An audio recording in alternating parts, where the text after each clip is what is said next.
তেমন কিছু না, আমাদের এলাকায় কারেন্ট নাই, তাই এর জন্য আমরা হচ্ছে এইভাবে লাইট ইউজ করে সাজাচ্ছি। এটা আমাদের ব্রাইড।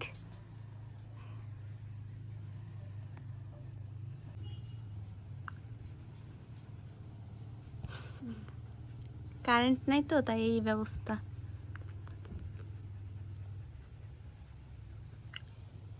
আরে তোমার অনুভূতিটা কেমন বলো? থাক, কারেন্ট চলে আসবে, যদিও এসে আবার 5 মিনিট থেকে আবার যাবে, বাট আসবে। অবশেষে আমাদের কারেন্ট চলে আসছে।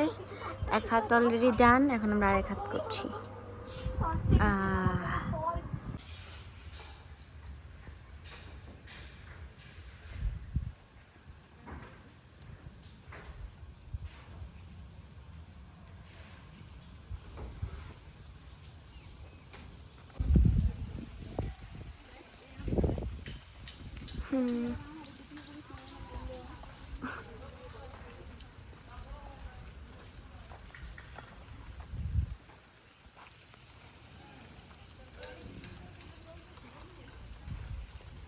এই জায়গায় নারকেল বাড়ি বেরিয়েছিল।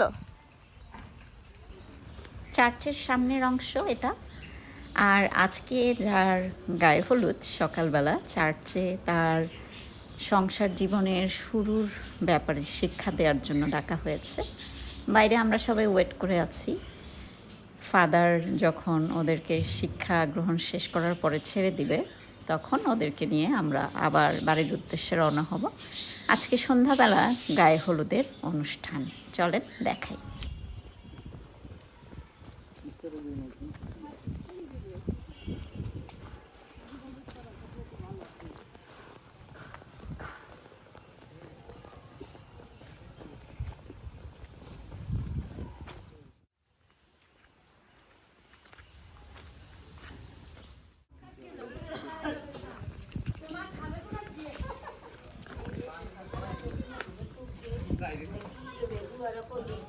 ভালো আছো দিদা?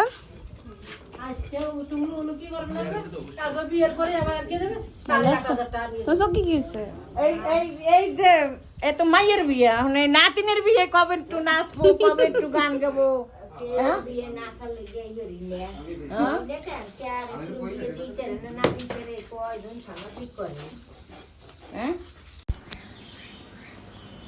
গায়ে হলুদের দিন আজকে, তবে আগামীকাল যেহেতু বিয়ের অনুষ্ঠান, বিয়েতে প্রচুর পরিমাণে মাছের দরকার হবে। সেই মাছ এলাকাবাসী সবাই মিলে কাটতে বসে গেছে, আর টুকটুক করে ওর সমালোচনা আলোচনা এগুলো করা হচ্ছে। এগুলো গ্রামের একেবারে সাধারণ চিত্র।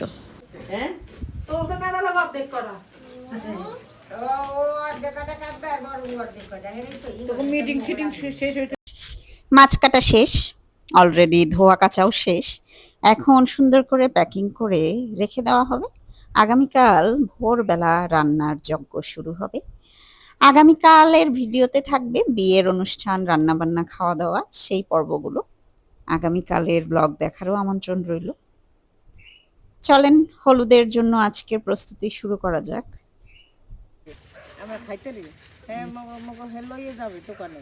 হ্যাঁ দোকানে লই যাবে না, না খাইয়ে সারে খেয়ে।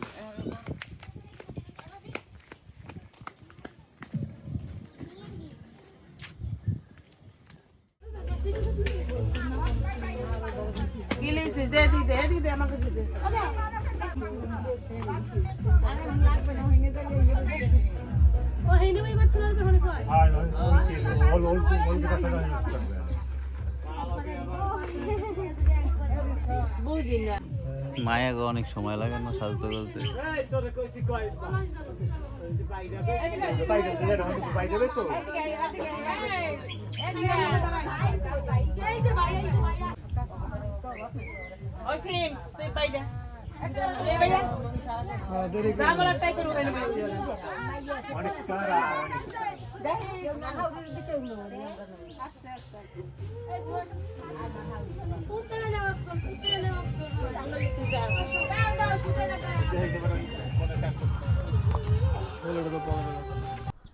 মেয়ের বড় ভাই কোলে করে মেয়েকে নিয়ে যাবে। চার্চের সামনে হলুদের প্যান্ডেল আয়োজন করা হয়েছে।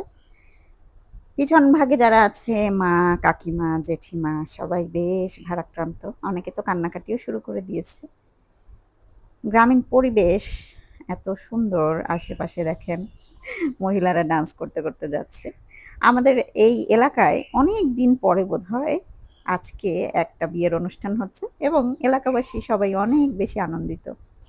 অনেকের মনে হতে পারে কি ব্যাপার, হলুদের প্রোগ্রাম, বাদ্যবাজনা, গান নাই কেন? লাউড স্পিকারে গান বাজছিল, কিন্তু কপিরাইটের ভয়ে তো এখন গান দেয়া যাচ্ছে না। এই তো দেখেন প্রায় মাঝামাঝি রাস্তায় চলে এসেছে। ভাইয়ের একটুখানি কষ্ট হয়ে গিয়েছে, তাই বউকে নামিয়ে হাঁটিয়ে নেওয়া হচ্ছে।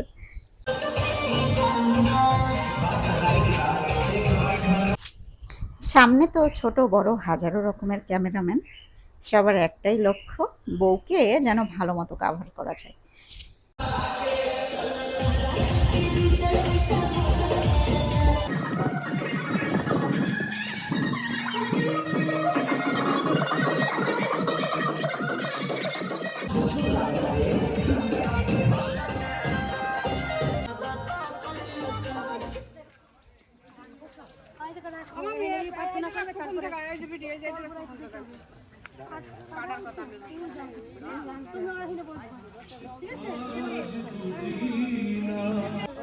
আমরা প্রভুকে ধন্যবাদ দিই এই সুন্দর সন্ধ্যাবেলায় প্রভু আমাদেরকে আরেকটি বার এই সুবর্ণ সুযোগ দিয়েছে, এই সুন্দর আবহাওয়া তিনি আমাদের জন্য দিয়েছেন, যেন আজকে আমাদের যে আনুষ্ঠানিকতা রয়েছে, আমাদের মেয়ে এই সাথী তার বিবাহকে কেন্দ্র করে এই যে স্নান করার যে প্রথা বা রীতি রয়েছে সেটি আমরা পালন করতে চলেছি। তো বিশেষভাবে আমরা প্রভুকে ধন্যবাদ দিয়ে কৃতজ্ঞতা জানিয়ে সেই সঙ্গে আমরা তাকে প্রভুর কাছে রাখতে চাই। আমরা খুব সংক্ষেপে এগোতে চাচ্ছি, সেই জন্য আর গান গাইব না। আমরা একটি বাইবেলের পাঠ শুনি। সলোমনের গীত 3 অধ্যায় 6 থেকে কয়েকটি পদ আমরা পাঠ করি। মরু এলাকা থেকে ধুমার থামের মতো যে আসছে সে কে? সেই ধুমার থামে রয়েছে বণিকের সব রকম মশলার, গন্ধরসের ও সুগন্ধি ধূপের সুগন্ধ। দেখো, ওটা সলোমনের পালকি। 7 জন বীর যোদ্ধা রয়েছেন সেই পালকির চারপাশে। তারা ইসরায়েলের সবচেয়ে শক্তিশালী বীর। তাদের সবার সঙ্গে আছে তলোয়ার। যুদ্ধে তারা সবাই পাকা। তলোয়ার কোমরে বেঁধে নিয়ে তারা প্রত্যেকে প্রস্তুত রয়েছেন রাতের বিপদের জন্য। রাজা সলোমন এই পালকি তৈরি করেছেন নিজের জন্য। তৈরি করেছেন লেবাননের কাঠ দিয়ে।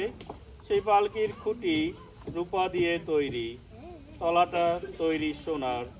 আসনটা তার বেগুনি রঙের। জেরুজালেমের মেয়েরা ভালোবেসে তার ভিতরের অংশ কারুকাজ করে দিয়েছে। হে সিয়নের মেয়েরা, তোমরা বের হয়ে এসো। দেখো, রাজা সলোমন মুকুট পরে আছেন। তার বিয়ের দিনে, তার মনের আনন্দের দিনে তার মা তাকে মুকুট পরিয়ে দিয়েছে। এই হলো প্রভুর বাক্য। আমরা প্রভুকে ধন্যবাদ দিই। এটি রাজা সলোমনের একটি সুন্দর কথা, যে সময় পালকিতে চড়ে বিয়ের বর যাত্রী আসতো না বা সেই বধূকে তুলে নেওয়া হতো, সেরকম একটি সময়ের কথা বলা হয়েছে। কিন্তু আমরা জানি যে সেই সময়ও এই রীতি চালু ছিল না। সেই সময়ও এই বিভিন্ন সুগন্ধি নিয়ে আসা হতো এবং সেটি দ্বারা তাদেরকে সূচীকৃত করা হতো। পুরাতন নিয়মে যে কোনো, শুধু বিয়ে নয়, যে কোনো ভালো কাজ করার পূর্বে তাদেরকে স্নান করানো হতো। সেইভাবে সেটি চলে এসছে। আর যেটা বলতে চাচ্ছি যে সেই যুদ্ধের কথা বলা হচ্ছে না। সংসার জীবন একটা সংগ্রাম, একটা যুদ্ধক্ষেত্র। আর সেখানে যুদ্ধ করার পরেই জীবনে এগিয়ে চলতে হয়। অনেক প্রতিবন্ধকতা, অনেক বাধা সেখানে থাকে। সব কিছু চড়িয়ে উতরিয়ে এগিয়ে চলতে হয় এবং সেই সংগ্রাম জয়ী লাভ করতে হয়। এই আজকের জন্য আমাদের এই বিষয় আমরা সাথীর জন্য প্রার্থনা করব। আগামী দিন ঈশ্বরের ইচ্ছায় সে পূর্ণ বিবাহ বন্ধনে আবদ্ধ হতে চলেছে। নতুন জীবনের আরম্ভ এবং এই সময় থেকে সেই সংসারের যুদ্ধে যেন সে আজীবন অতিক্রম করে চলতে পারে। সেজন্য আমরা বিশেষভাবে তাকে প্রভুর কাছে রাখবো, যেন প্রভু তাকে সেই নমনীয়তা, সেই ধৈর্য, সেই ভালোবাসা, সেই আনন্দ, সেই সহিষ্ণুতা দান করেন, সেই শক্তি, সেই সাহস দান করেন, যেন সব কিছুর মধ্য দিয়ে এগিয়ে চলতে পারে। সেই সঙ্গে আমরা উত্তমকেও স্মরণ করব, সেই পরিবারকেও প্রার্থনায় স্মরণ রাখবো। ঈশ্বর তার বাক্যের মধ্য দিয়ে আমাদেরকে আশীর্বাদ করুক। আমেন।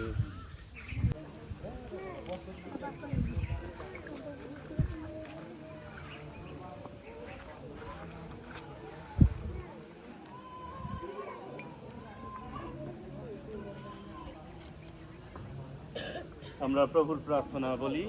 হে আমাদের স্বর্গস্থ পিতা, তোমার নাম পবিত্র বলিয়া মানব, তোমার রাজ্য আসুক, তোমার ইচ্ছা স্বর্গে যেমন পৃথিবীর তেমনই সিদ্ধ হোক। আমাদের দৈনিক আহার আজ আমাদের দাও, আর আমাদের সকল অপরাধ ক্ষমা করো, আমরাও যেন আমাদের অপরাধীদের ক্ষমা করি। আর আমাদের পরীক্ষা নিও না, কিন্তু মন্দ হইতে রক্ষা করো, কারণ রাজ্য, পরাক্রম, মহিমা যুগে যুগে তোমারই। আমেন। যার শক্তি আমাদের মধ্যে সক্রিয়, যিনি অসাধ্য সাধনে সক্ষম, যিনি আমাদের যাচনা ও কল্পনার অতিরিক্ত দান করতে সমর্থ, মণ্ডলীতে এবং খ্রিস্ট যিশুর মাধ্যমে এই পরিবারের সঙ্গে, আমাদের মণ্ডলীর সঙ্গে, এই সমাজের সঙ্গে এখন ও নিত্যকাল বিরাজ করুক।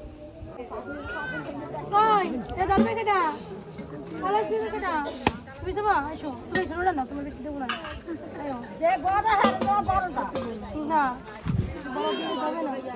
হ্যাঁ আসো আমি মরে নিয়ে আসো আসো আর সাথে না ছবি তুলবো হয়ে যাবে ঘাটে। আপনি দূরে যাই না, আপনার লাগবে না।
এই বাড়তে বাড়তে কোনটা বাজবে যে করে বাজে বাজুক। সে বাড়ি দিয়ে যার বাড়ি বইয়ে দেবেন।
সবুজ দেখাই বাবা একটু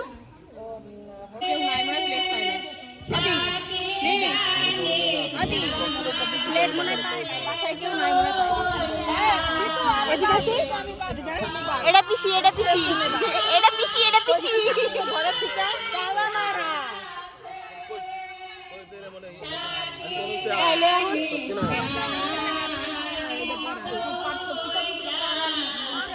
দাঁড়া কাকি এই সবজি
মা বাবা যখন হলুদ দিতে আসে এই মুহূর্তে মেয়ের এবং মা বাবার মনের অবস্থা কি থাকে সে তো আপনারা সবাই বুঝতে পারছেন। একমাত্র মেয়ে, বাকি দুজন ছেলে। ছেলেদের বিয়ে শাদী হয়ে গেছে, এই একটা মাত্র মেয়েই বাকি ছিল। তাকে আজকে হলুদ লাগিয়ে দিয়ে পরের ঘরে পাঠিয়ে দিতে হবে।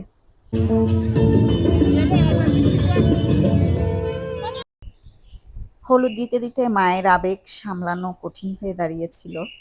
এত বছর ধরে মেয়েকে বড় করেছে, সেই মেয়ে আজকে পরের ঘরে চলে যাচ্ছে। মায়ের মনে কেমন লাগে মারাই ভালো বুঝতে পারবে।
6 7 জন হয়ে গেছে হয়ে গেছে হয়ে গেছে। হইছে হইছে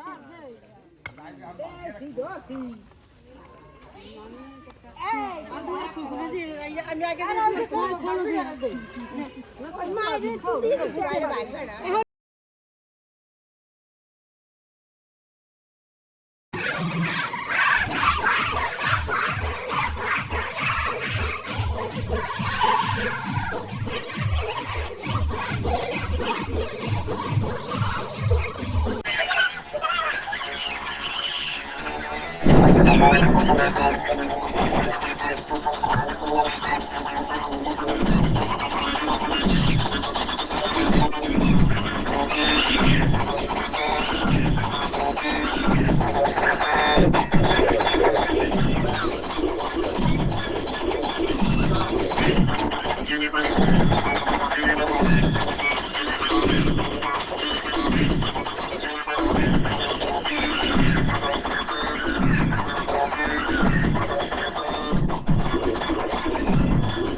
হলুদে সবাই নাচানাচি করছে আর এখানে সবাই ব্যতিব্যস্ত। আগামীকাল কি কি রান্না বান্না হবে, কি মশলা হবে, সেই সমস্ত কিছু আগের রাতে যেন তৈরি করে রাখা যায়, তাহলে কালকের দিনে সকালবেলা অনেকটা কষ্ট কম হবে। এরই মাধ্যমে শেষ হয়ে যাচ্ছে আজকে হলুদের ব্লগ। গ্রামে খ্রিস্টান হলুদের অনুষ্ঠান কিরকম হয় তা তো আপনারা দেখতেই পেলেন। আগামীকাল দেখাবো গ্রামের খ্রিস্টান বিয়ের ব্লগ। পুরো ব্লগ দেখার জন্য আমন্ত্রণ রইল। আর আজকের ব্লগটা আপনাদের কেমন লেগেছে অবশ্যই কমেন্ট করে জানাতে ভুলবেন না। আপনাদের ধর্মের মতোই ছিল নাকি কিছুটা নতুনত্ব বা আলাদা লেগেছে সেটাও কমেন্ট করে জানাবেন। ভালো লাগলে অবশ্যই একটা লাইক করে যাবেন। আমাদের আজকের ভিডিও যার কাছে প্রথমবার গেল তাদের অনুরোধ রইল অবশ্যই সাবস্ক্রাইব করবেন। ভালো থাকবেন সবাই, দেখা হচ্ছে আগামীকাল বিয়ের ব্লগে। ততক্ষণ পর্যন্ত ভালো থাকুন, বাই।